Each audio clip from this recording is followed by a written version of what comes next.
फिर एन। बिस्मिल्लाहिर्रहमानिर्रहीम। Dear students, अस्सलाम वालेकुम। आज का जो हमारा टॉपिक है मैथ का क्लास 5 का अलजबरा के अबाउट। तो अलजबरा के पहले हम सबसे इंट्रोडक्शन को सीखते हैं कि अलजबरा क्या चीज़ है। तो अलजबरा के बारे में सबसे पहला जो कॉन्सेप्ट दिया था वो एक ग्रीक मैथमेटिशियन है जिसका नाम है अल-ख्वारिज़मी। अल-ख्वारिज़मी ने सबसे पहले हमें अलजबरा के बारे में कॉन्सेप्ट दिया है और उसने अलजबरा के ऊपर मुकम्मल एक बुक जो है वो लिखी है। उस बुक का नाम है अलजबर उल मुकाबला।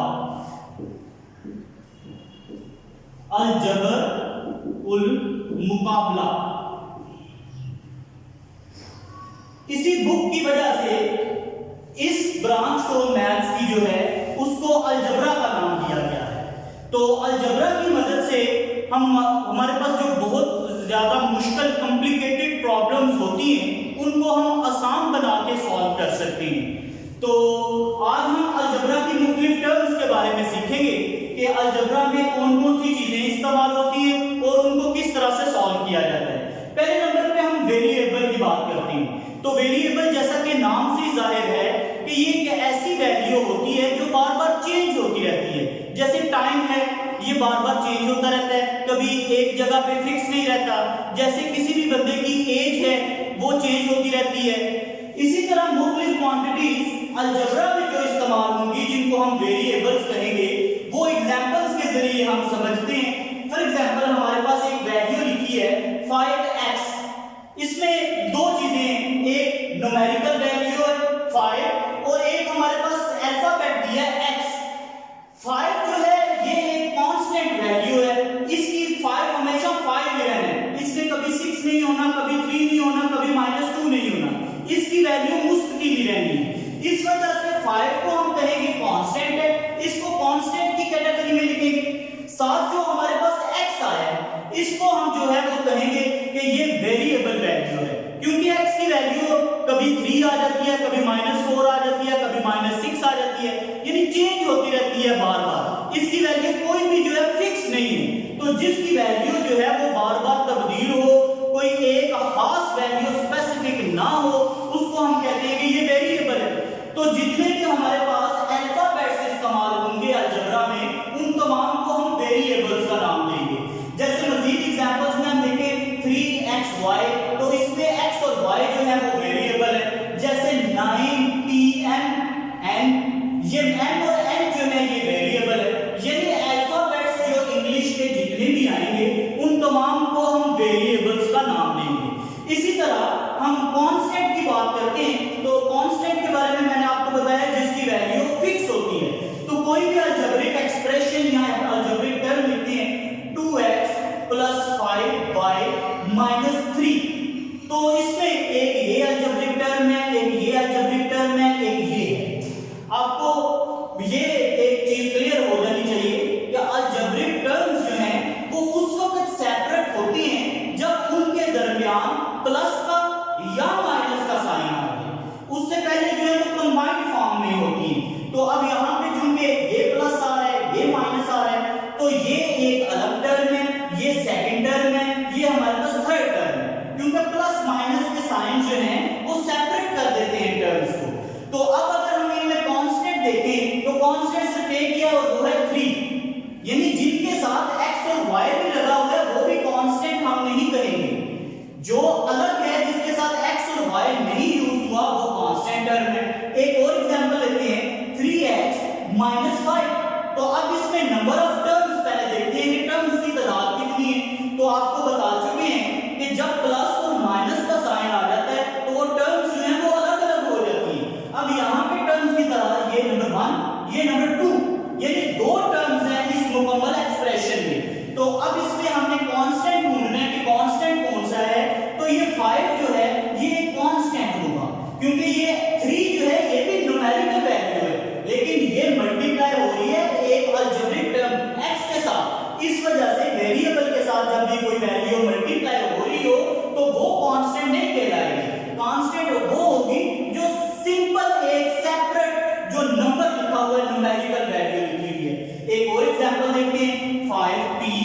-3q + 7। तो इसमें हमने अगर कांस्टेंट ढूंढना है तो यहां पे अगर हम बात करेंगे पहले नंबर ऑफ टर्म्स, कौन कौन सी टर्म्स हैं, ये फर्स्ट टर्म है, ये सेकंड टर्म है, ये थर्ड टर्म है। आपको बताया टर्म्स उस वक्त अलग अलग होती हैं जब उनके दरमियान में प्लस और माइनस का साइन आ जाए। तो अब ये तीन टर्म्स हैं, इनमें हमने ये देखना है कि कांस्टेंट कौन सा है। तो आपको बताया न्यूमेरिकल वैल्यू जो होती है वो कांस्टेंट होती है। दूसरा आपको फर्क ये बताया है कि जो सिंगल कांस्टेंट वैल्यू हो, जो किसी के साथ मल्टीप्लाई ना हो रही हो, वो वाली वैल्यू जो है उसको हम कहेंगे कांस्टेंट। यहां पे 7 कांस्टेंट है। आई थिंक सो आपको वेरिएबल और कांस्टेंट के बारे में पता चल गया होगा। अब हमारे पास थर्ड जो टर्म है अलजेब्रिक टर्म। अलजेब्रिक टर्म किसे कहते हैं? जब हम कुछ वेरिएबल्स को और कुछ कांस्टेंट्स को आपस में कंबाइन कर लेते हैं तो वो अलजेब्रिक टर्म बन जाती है। जैसे ये 5x + 3 ये अलजेब्रिक टर्म है, बल्कि इसमें दो अलजेब्रिक टर्म्स हैं, एक 5x है और एक 3 अलजेब्रिक टर्म है। इसी तरह ये 3x + 5y - 2, तो इसमें अलजेब्रिक टर्म्स की तादाद कितनी है? 3 है, नंबर 1, नंबर 2, नंबर 3। इसी तरह अलजेब्रिक टर्म्स में मजीद 5p + 7q, इसमें टर्म्स की तादाद जो है वो हमारे पास है 2, नंबर 1 एंड नंबर 2। जब प्लस और माइनस का साइन आएगा तो अलजेब्रिक टर्म्स की तादाद हम उसको काउंट करेंगे। ये फर्स्ट अलजेब्रिक टर्म, ये सेकंड अलजेब्रिक टर्म। इसी तरह मजीद अगर हम बात करें a + b - c + d, तो इसमें अलजेब्रिक टर्म्स की तादाद है हमारे पास number 1, number 2, number 3 and number 4। 4 algebraic terms है इसमें। इसी तरह मजीद अगर a b c and d ये हमारे पास आ गया तो इसके अलजेब्रिक टर्म्स कितनी है? सिंगल एक अलजेब्रिक टर्म है। लेटर्स वही यूज हो रहे हैं, लेकिन उसमें चूंकि प्लस माइनस के साइंस आ रहे थे, जब प्लस माइनस के साइंस आ जाते हैं तो वो अलजेब्रिक टर्म्स जो है वो सेपरेट हो जाती है। यहां पे अलजेब्रिक टर्म्स जो है वो 4 है, जबकि यहां पे अलजेब्रिक टर्म ओनली 1। इसी तरह p q r ये तीन लेटर्स लिखे हुए, इनमें अलजेब्रिक टर्म्स की तादाद कितनी है? देखते हैं प्लस माइनस का कोई साइन आया हुआ है? नहीं, कोई साइन नहीं, तो इसका मतलब है यहां पे भी अलजेब्रिक टर्म्स कितनी है? 1। अब मजीद हम नेक्स्ट कोएफिशिएंट के बारे में बात करते हैं। ये शॉर्ट सा आपको इंट्रोडक्शन देंगे, अब मजीद आगे क्वेश्चंस की तरफ चलेंगे। आपकी क्लास में शॉर्ट ही इसके इंट्रोडक्शंस हैं, इस वजह से शॉर्ट शॉर्ट 3-4 चीजों के बारे में इंट्रोडक्शन दे रही हैं। कोएफिशिएंट की बात करते हैं। कोएफिशिएंट किसे कहते हैं? तो ऐसी न्यूमेरिकल वैल्यू जो किसी भी वेरिएबल के साथ मल्टीप्लाई हो रही होती है उसको कोएफिशिएंट बोलते हैं। जैसे एक ये लिखा है हमारे पास 5x, एक ये लिखा है 3x + 2 और एक ये लिखा है 3x - 7x + 2, एक ये लिखा है 5n + 3n - 5, एक ये लिखा है 5pq। ये हमारे पास जो है वो 5 एक्सप्रेशंस लिखी हैं, टर्म्स लिखी हैं, इनमें हम देखते हैं कि कोएफिशिएंट कौन-कौन से हैं। तो ये एक हमारे पास x है, इसके साथ जो मल्टीप्लाई न्यूमेरिकल वैल्यू जो मल्टीप्लाई हो रही होती है उसको कोएफिशिएंट कहते हैं। यहां पे x के साथ मल्टीप्लाई हो रहे हैं, जहां पे कोई साइन ना हो वहां पे मल्टीप्लिकेशन का साइन कंसीडर किया जाता है। तो यहां पे x के साथ 5 जो है वो मल्टीप्लाई हो रहा है, तो 5 यहां पे कोएफिशिएंट है। इसी तरह इनमें अगर हम कोएफिशिएंट बात करें तो यहां पे ये 3 जो है ये कोएफिशिएंट है, ये 2 कोएफिशिएंट नहीं है, क्योंकि साथ इसके साथ x या y या p या q या कोई भी जो है वो अल्फाबेट यूज नहीं हुआ, तो ये कांस्टेंट है, ये हमारे पास कोएफिशिएंट है। इसी तरह इसमें अगर बात करें थर्ड में तो ये x के साथ 3 मल्टीप्लाई हो रहा है, 3 कोएफिशिएंट है। इसी तरह 7 जो है वो मल्टीप्लाई हो रहा है, 7 कोएफिशिएंट है। 2 के साथ कोई x y p q m n z y कोई भी अल्फाबेट नहीं, तो 2 जो है यहां पे हमारे पास क्या आ जाएगा? कांस्टेंट। 2 क्या है? कांस्टेंट। यहां पे 7 कोएफिशिएंट, 3 कोएफिशिएंट, यानी अब आपको कांस्टेंट और कोएफिशिएंट दोनों के दरमियान डिफरेंस का पता चल गया होगा। कांस्टेंट वो वैल्यू होती है जिसके साथ कोई अल्फाबेट ऐड नहीं होता, वो ओनली सिंगल वैल्यू होती है, जबकि जो कोएफिशिएंट है ये ऐसी न्यूमेरिकल वैल्यू है जो किसी x y p q m n y के साथ जो है वो मल्टीप्लाई हो रही होती है। अब नेक्स्ट हम बेस और एक्सपोनेंट के बारे में बात करते हैं, फिर हम कुछ अलजेब्रिक टर्म्स लिखेंगे और बेस देखेंगे उसमें क्या होती है और एक्सपोनेंट क्या होता है। ये लिखा है 2x square 5x 3x square plus 5y cube and 5x raise to power 5 7x raise to power 8। ये हमने कुछ जो है वो अलजेब्रिक टर्म्स और एक्सप्रेशंस लिख लिए। अब इनमें देखते हैं कि बेस कौन सी है और एक्सपोनेंट कौन सा है। तो जो भी हमारे पास अलजेब्रिक टर्म में वेरिएबल होता है यानी x y p q m n उसके ऊपर जो वैल्यू लिखी होती है ये वाला ये जो है ये एक्सपोनेंट है। एक्सपोनेंट और जिस वैल्यू का एक्सपोनेंट होता है उसको कहते हैं बेस। तो यहां पे x जो है वो बेस है और 2 जो है एक्सपोनेंट है और एक्सपोनेंट को पावर भी कहते हैं। ये इसकी पावर है या एक्सपोनेंट है, दोनों में से कुछ भी कह सकते हैं। यहां पे 5x 5 को तो छोड़ दे, 5 की बात नहीं हमने करनी है वेरिएबल की वैल्यू की बात, उसमें देखते हैं। तो इसमें x के ऊपर कुछ भी नहीं लिखा हुआ, तो इसमें जो एक्सपोनेंट होगा जहां पे कोई एक्सपोनेंट ना हो वहां पे हम जो एक्सपोनेंट कंसीडर करते हैं वो होता है 1। अब यहां पे x के ऊपर कुछ नहीं लिखा हुआ तो इसका एक्सपोनेंट कितना है 1। अब थर्ड पे आ गए, ये एक अलजेब्रिक एक्सप्रेशन लिखा हुआ है।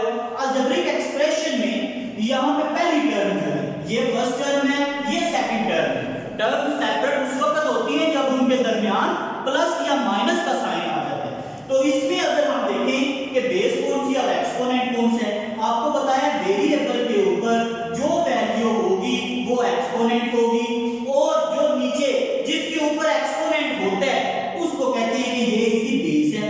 अब दूसरे में यहाँ पे 3 एक्सपोनेंट है और y जो है वो बेस है। क्लियर हो गया बेस और एक्सपोनेंट के बारे में। इसी तरह यहाँ पे x जो है वो बेस है और 5 एक्सपोनेंट है। एक्सपोनेंट भी कह सकते हैं, 5 पावर भी कह सकते हैं। और ये 7x रेज टू पावर 8 पढ़ने का तरीका कार ये होता है, अगर पावर जो है वो इस तरह लिखी हो, अगर 2 पावर लिखी है तो इसको पढ़ने का तरीका है 2x स्क्वायर, 2 को कहेंगे स्क्वायर 2 को। अगर इसी तरह इसको पढ़ेंगे 5x क्यूब, ये पावर जो है 3 अगर लिखी हो तो उसको क्यूब करेंगे, 2 अगर लिखा है तो उसको करेंगे स्क्वायर स्क्वायर, और अगर 3 लिखा है तो इसको करेंगे क्यूब।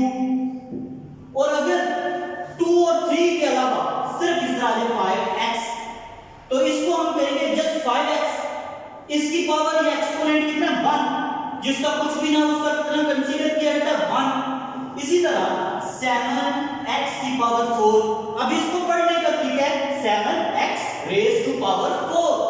इसी तरह 5x की पावर 5, इसको पढ़ने का तरीका 5x रेज टू पावर 5।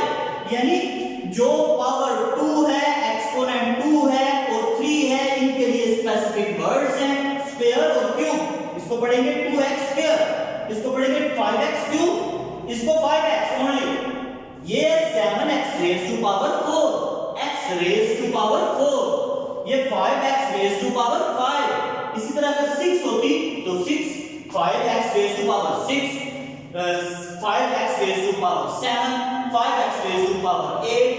अब आई थिंक सो आपको अलजेब्रा के बारे में पता चल गया होगा कि अलजेब्रा जो है वो मैथ की एक ब्रांच है जिसको सबसे पहले अल-खाज़मी ने डिस्कवर किया और उसने उसके ऊपर एक बुक लिखी जिसका नाम है अल-जबर अल-मुकाबला। और इसी वजह से अल-जबर, जबर का वर्ड है, इस वजह से इस ब्रांच का नाम अलजेब्रा रखा गया। फिर variable, constant, algebraic term, coefficient और बेस और एक्सपोनेंट के बारे में पता चल गया होगा। अब हम इसके मजीद क्वेश्चंस को करते हैं। तो क्वेश्चंस करने के लिए अब मजीद क्वेश्चंस को करते हैं। ओके स्टूडेंट्स, अब आपका जो बुक पे पेज नंबर 37 है उसकी एक्सरसाइज 45 उसकी बात करेंगे कि 45 में लिखा है right the following in algebraic form. Algebraic form में हमने इनको लिखना है। तो पहले नंबर पे हमारे पास जो क्वेश्चन लिखा है 7 प्लस 2x, ये हमारे पास वर्ड्स की फॉर्म में लिखा हुआ है, इसको हमने अलजेब्रिक फॉर्म में लिखना है। तो अलजेब्रिक फॉर्म में लिखने के लिए ये 7 प्लस ये हमारे पास आ जाएगा 7 प्लस 2 और x, ये हमने अलजेब्रिक फॉर्म या सिंबॉलिक फॉर्म में लिख दिया इसको। पहले हमें वर्ड्स में गिवन था, हमने उसको जो है वो अलजेब्रिक फॉर्म में कन्वर्ट कर दिए। इसी तरह नेक्स्ट हमारे पास लिखा है 5 minus 2b, 5 minus 2b, ये लिखने का तरीका क्या है, सेकंड क्वेश्चन जो b वाला लिखा है। फिर हमारे पास लिखा है 5p minus 3q, 5p minus 3q, ये लिखने का तरीका क्या है। फिर हमारे पास इसी तरह नेक्स्ट लिखा है the product of 4 and x is equal to 12, sorry ऊपर d वाला, the sum of a and b is divided by c, तो इसको लिखने का तरीका है sum of a and b, a plus b, sum का मतलब है प्लस, a और b का sum is divided by c, divided के लिए हम ये ओवर का साइन इस्तेमाल करते हैं, ओवर c, ये तरीका कार होगा।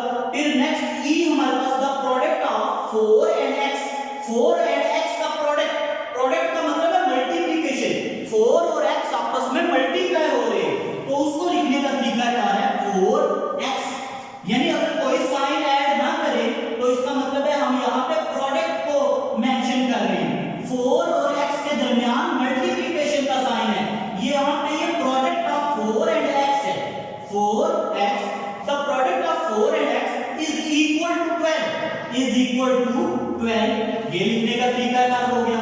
नेक्स्ट है 5 plus 8 equal to 13, 5 plus 8 is equal to 13, 5 plus 8 is equal to 13। फिर नेक्स्ट लिखा है the product of sum and difference of p and q, product of sum and difference of p and q। अब दो चीजें हैं, एक तो सम p and q का लिखेंगे p plus q, ये p plus q, ये आ गया सम of p and q।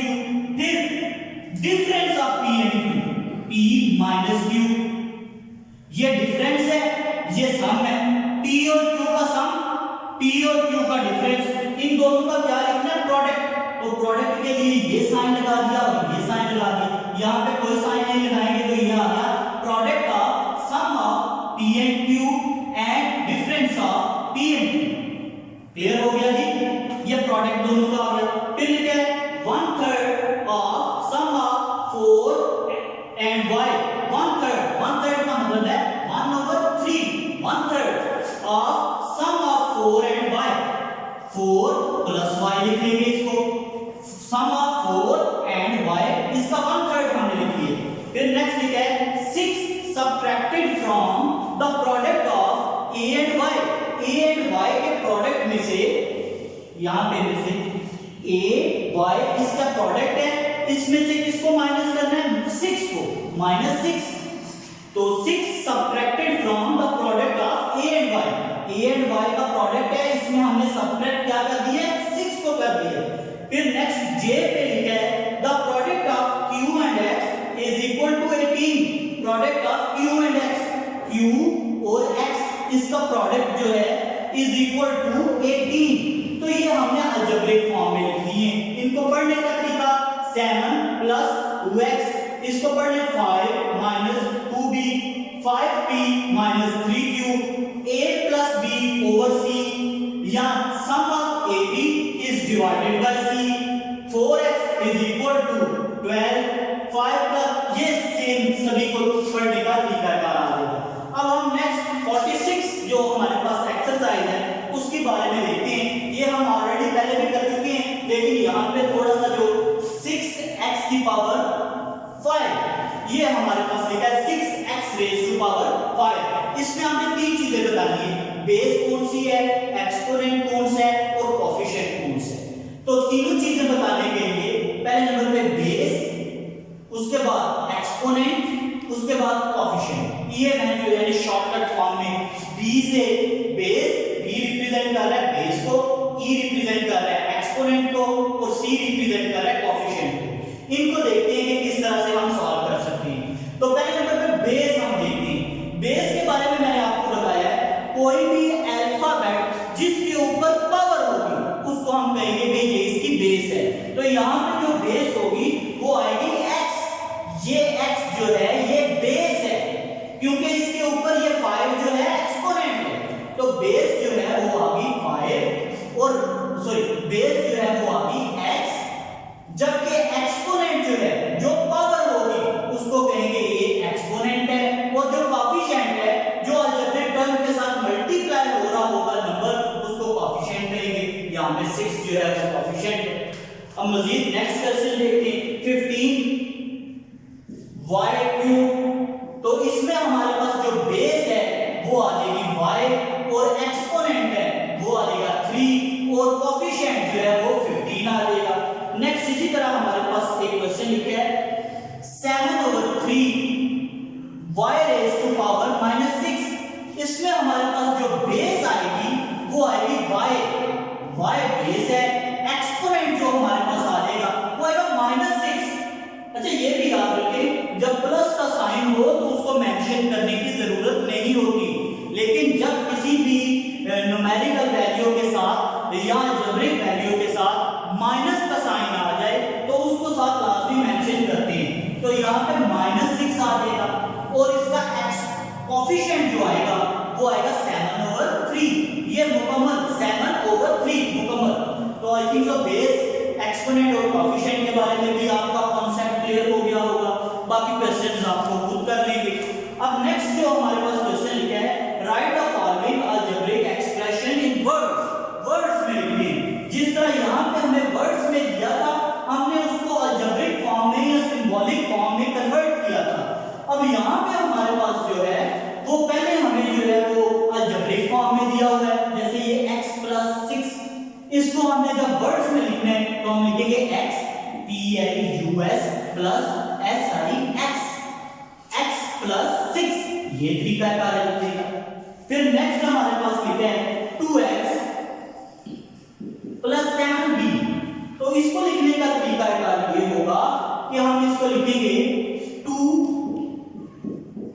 7x + 7 के लिए वो ये डिजिट भी लिखेंगे वर्ड्स में 7 आगे लिखेंगे b। क्लियर हो गया जी। ये हम जो है वो रिवर्स काम कर रहे हैं एक्सरसाइज 45 का एक्सरसाइज 47 में। तो नेक्स्ट हमारे पास जो लिखा है वो लिखा है ये e वाला क्वेश्चन जैसे लिखा हुआ है x - 7 x - 5/7। तो इसको लिखने का तरीका कार्य ये होगा difference of x and y divided by 7। Difference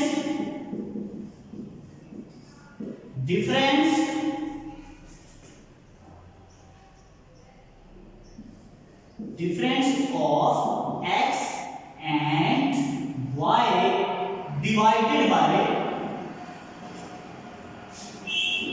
7। तो ये हमने जो अलजेब्रिक फॉर्म थी उसको कन्वर्ट कर दिया है वर्ड्स की फॉर्म में। नेक्स्ट हमारे पास जो सिंपलीफाइड वाले क्वेश्चन है एक्सरसाइज नंबर 48 उसको देखते हैं। तो यहाँ पे हमारे पास लिखा है a.a.a। ये हमारे पास एक क्वेश्चन है, इसको हम सिंपलीफाई करने लगे। सिंपलीफाई करने के लिए हम देखेंगे कितनी दफा ये लिखा है 1 2 3। तो इसको लिखेंगे a raised to power 3 a raised to power 3। इसी तरह हमारे पास ये क्वेश्चन है a.a plus b.b। इसको अगर हमने सिंपलीफाई फॉर्म में लिखना है तो ये दो टर्म्स बन जाएंगे क्योंकि प्लस का साइन आ गया ना, दो, एक ये है एक ये है। इसको हम लिखेंगे a स्क्वायर प्लस इस तरह लिख लेंगे, इसको लिखेंगे b स्क्वायर। इसी तरह नेक्स्ट क्वेश्चन जो हमारे पास है वो लिखा है c प्लस d। तो इसको सिंपलीफाई फॉर्म में करने के लिए याद रखें, एक बात याद रखें, ये मैं थोड़ा सा रेस कर देता हूं यहां से कि अगर हमारे पास a डॉट a ये लिखा है यानी डॉट का मतलब है मल्टीप्लिकेशन, तो इसको हम सिंपलीफाई फॉर्म में करके a क्यूब लिखेंगे। अगर a डॉट a लिखा है तो हम इसको a स्क्वायर लिखेंगे। अगर हमारे पास a डॉट a लिखा है तो इसको क्योंकि 4 टाइम लिखा हुआ है इसको लिखेंगे a रेज़ टू पावर 4। अब ए प्लस ए ये लिखा हुआ है, यानी अब प्लस के साइन आ गई तो हम इसको लिखेंगे 3a। इसी तरह a प्लस a ये लिखा है तो हम लिखेंगे 2a। और अगर a plus a plus a plus a 4 time लिखा हुआ है, दरमियान में प्लस के साइन है, इसको लिखेंगे 4a। तो आई थिंक सो आपको सिंपलीफाई करने का भी तरीका आ गया होगा, अलजेब्रिक एक्सप्रेशन को वर्ड्स में लिखने का, बेस एक्सपोनेंट और कोएफिशिएंट में जो डिफरेंस है या उनको लिखने का तरीका वो भी क्लियर हो गया होगा। और साथ जो है अलजेब्रिक फॉर्म से किस तरह से जो है